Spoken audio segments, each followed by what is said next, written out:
Good evening, this is Quintus Curtius, and I'd like to welcome you back to the podcast tonight. This podcast was brought to you by Fortress of the Mind Publications, and in this podcast we're going to be talking about personality and history. And what I mean by that is, to what extent has the personalities of great men influenced history? In other words, is it great men that shape the course of events, or is it the impersonal forces of history that shape the course of events, or is it a combination of both? And this is the type of question that historians occupy themselves with frequently, and there are some that say, the so-called great man theory of history, where the great events are shaped by the great personalities of the era. And then there are others who say that we should look for the reasons behind historical events only in the impersonal social, economic, political, geographic, or environmental forces. So it's an interesting subject and one that's worthy of discussion, not because any of us are major historical figures, but because it tells us a lot about our own lives. We need to know to what extent can our personalities shape events, and to what extent are we shaped by the external environment in which we live. So this is something that we'll have to consider and discuss. The historian Will Durant had a very interesting comment on this matter. He gave a list of 6 character instincts for mankind, and he gave a corresponding table, and it's a very interesting table. I was wondering if I should publish it on my blog, but he listed a table of 6 instincts, one column of which were positive instincts, and the other column which he considered negative instincts. And let me explain what I mean by that.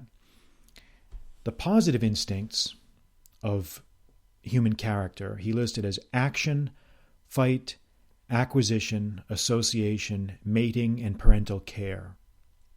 And I'll repeat those again.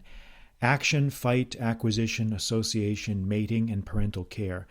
And in opposition to each one of those positive instincts, he listed a negative instinct in correspondence to each one. For example, in correspondence to action, opposing action, he listed inaction or sleep. In response to fight, he listed flight. In response to acquisition, he listed avoidance. In response to association, he listed privacy. In response to mating, he listed refusal. And in opposition to parental care, he listed filial dependence. So what we have, are 6 different instincts, 6 different human instincts, one of which is positive and one of which is a corresponding opposite or negative.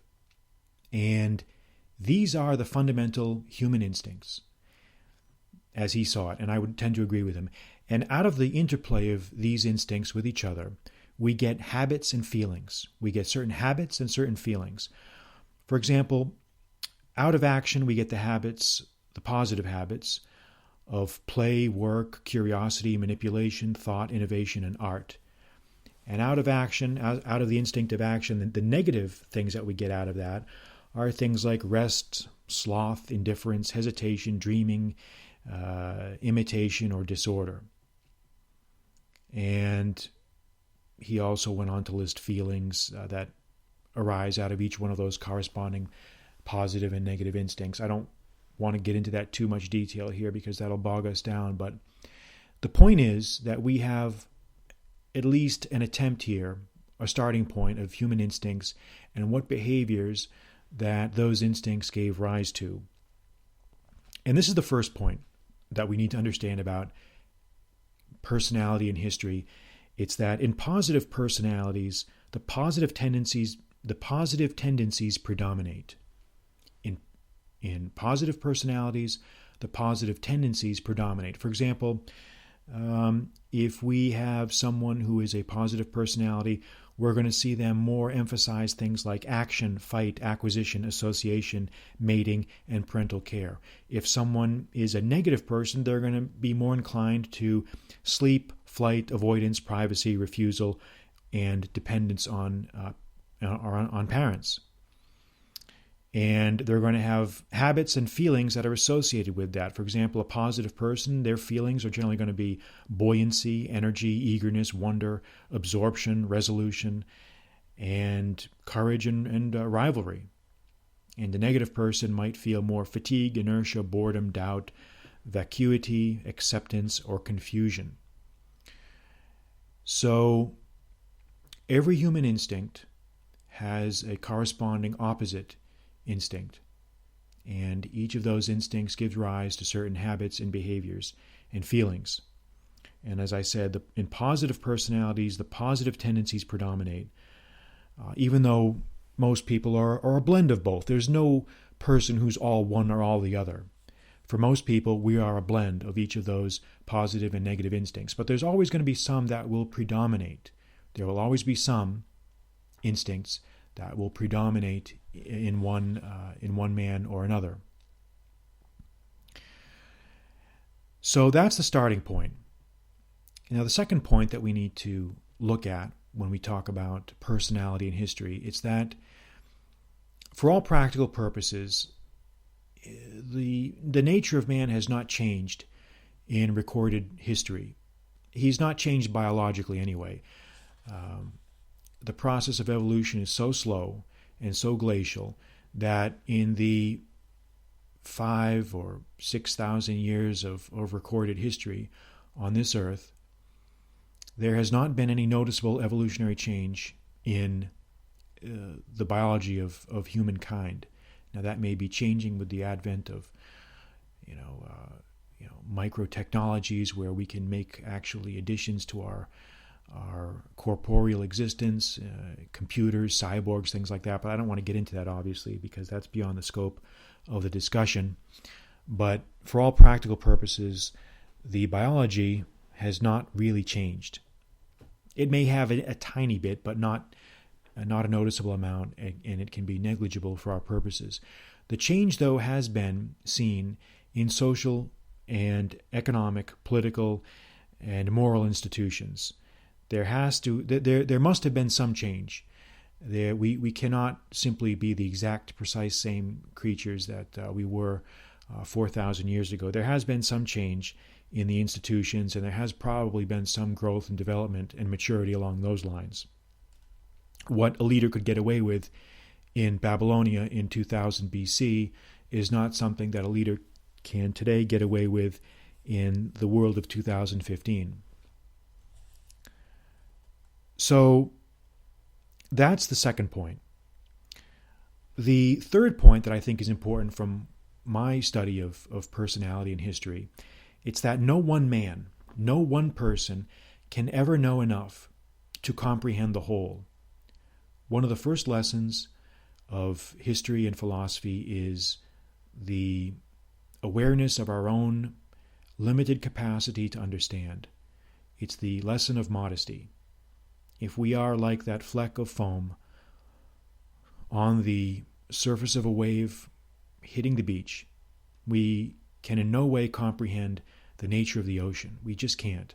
No one person, however brilliant, whether they are a Napoleon, a Caesar, a Churchill, Tamerlane, Genghis Khan, whoever, can ever comprehend the entire nature of man or know more than his immediate environment. As much as we might like to think we can, chances are we're going to get it wrong, or we're only going to get a half-truth or a partial truth. So no one man, however brilliant, is ever going to be able to comprehend the whole. And this is one of the big mistakes that great historical figures all make. They all fall victim to their own hubris. It seems to be just the way things are. They always end up believing their own propaganda or believing their own ideas, and eventually that brings them to a fall. It is what causes their undoing. So that's the third point that we need to understand regarding the nature of personality and history. So that brings us to the big question. What are the ultimate determining factors of history? Are they, is it great men? Is it great personalities? Or is it the impassive and personal flow of events? Well, the answer seems to be both. The answer seems to be both, but with a caveat that at critical junctures in history, great men do seem to take on more of an importance than people may have realized. And this is an interesting question, because whenever you ask the answer to the question of what matters more in history, personality or process, the answer that you get seems to depend very much on the personality trait of the historian that you're asking. It seems like vigorous, active, and confident types of personalities will say that it's personality that matters, whereas passive, weak, or reticent types of personalities will be more likely to embrace the idea of process. And I think that's no accident, because when you have a certain frame of reference, if you are a confident person, you're going to project that outwards into the rest of the world. And if you tend to be a passive, reticent, shrinking type of personality, you're going to think that nothing that you do matters. You're going to think that personality matters little, if at all. And it's a negligible influence on human affairs.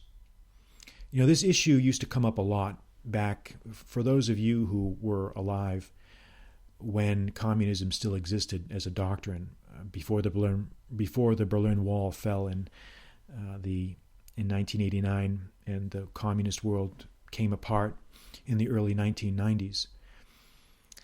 This used to be a favorite subject in American colleges. Was it process or was it personality?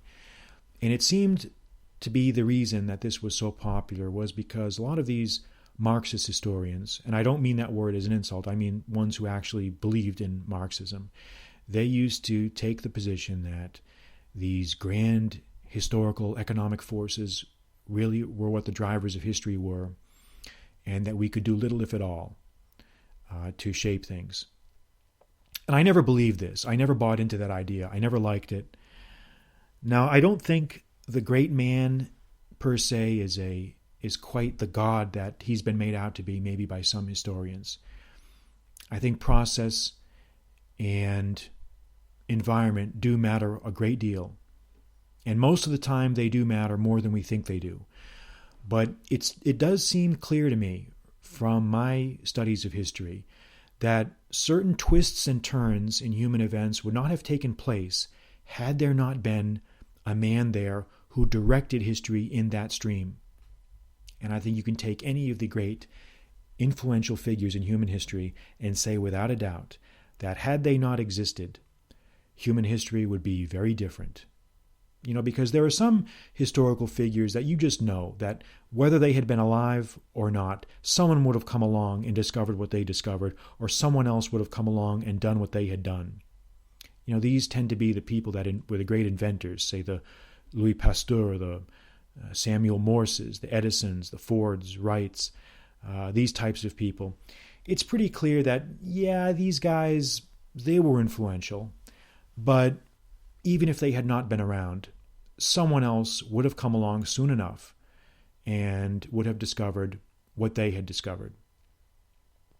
But the same cannot be said of some of the great military and political leaders, some of the great religious figures of history. Some of the most influential figures of history have been religious figures, without a doubt. If you look at the great prophets, whether he be Christ or Muhammad or the Buddha or the Judaic prophets of the Old Testament, any of these great figures, had they not come along, it's not clear that history would have moved in the direction that it did if they had not been there. They themselves shaped events.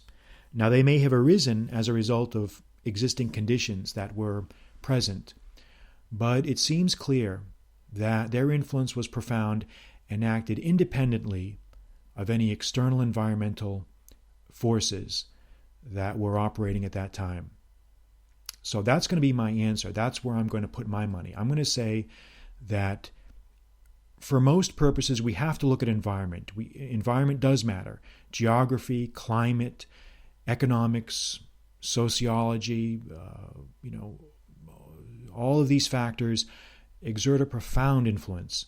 But,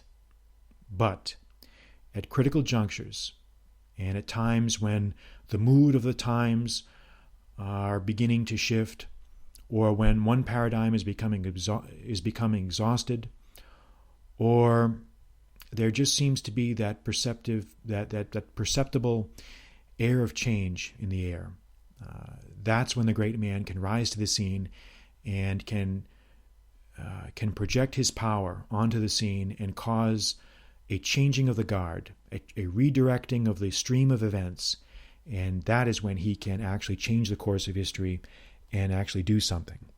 So don't ever imagine that personality doesn't matter. Don't ever think that what I do doesn't matter, or what you do doesn't matter, or everything is for nothing, or all is lost. Personality does matter. It matters far more than we think, and you just never know when the circumstances are going to be there to cause you to redirect the stream of your own life or of the lives of others. Because that's what this is all about. We just don't know. We just don't know. So, again, to summarize the 3 points that we've talked about, the first point was a discussion or listing of the positive and negative instincts of humans, and I'll go through those again one more time. The positive instincts: action, fight, acquisition, association, mating, and parental care. And the negative aspects, the negative instincts of human existence: sleep, flight, avoidance, privacy, refusal, and filial dependence. Again, the second point was the evolution of man's social and political institutions as being more noticeable than biological evolution. And the third point was that no man, however brilliant or well-informed, can in one lifetime rise to such fullness of understanding that he can judge with confidence the total nature of his environment. The great man is almost an instrument of fate. We can almost say that he's a blind instrument of fate in that regard. This concludes our podcast tonight. This podcast was brought to you courtesy of Fortress of the Mind Publications, and if you enjoyed it, I would ask you go to iTunes and rate me on iTunes so that others can find this podcast. I'm Quintus Curtius. Good night.